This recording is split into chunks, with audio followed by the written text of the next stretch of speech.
আজ অত্যন্ত খুশির দিন যে এতদিন পর আমাদের পুনম কুমার সাউ আমাদের বিএসএফ জওয়ান আটারি বর্ডার দিয়ে ফেরত এলো ভারতবর্ষে। এবং এটা শুধুমাত্র সম্ভব হয়েছে মাননীয় প্রধানমন্ত্রী নরেন্দ্র মোদীর নেতৃত্বে।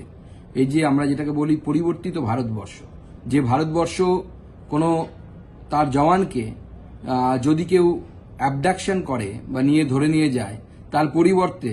সেই দেশের জওয়ানকেও ধরে প্রয়োজনে সীমা পার করলে পরে তাদেরকে ধরে ভারত আটকে রাখে এবং তাদের সাথে বিনিময়ের প্রথার মতো নিজের জওয়ানকে নিজের দেশে নিজের স্ত্রীর কাছে নিজের পরিবারের কাছে ফিরিয়ে দেওয়ার মতো সাহস সেই ভারতবর্ষ রাখে। সেই জন্য ভারতবর্ষের প্রধানমন্ত্রী মাননীয় নরেন্দ্র মোদীকে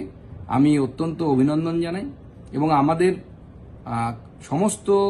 বিজেপির যারা কার্যকর্তা আছে, যারা প্রথম থেকেই পুনম সাহের পরিবারের সাথে যোগাযোগ রেখেছিল, এমনকি আমাদের কাউন্সিলর সে পর্যন্ত পুনম সাহের স্ত্রীর সাথে সিওর সাথে দেখা করতে গেছিল, যেখান থেকে তাকে যে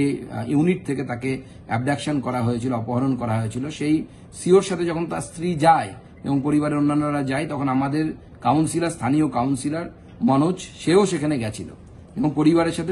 সাথে তারা ছিল এবং প্রথম থেকে আমরা পরিবারের সাথে আছি।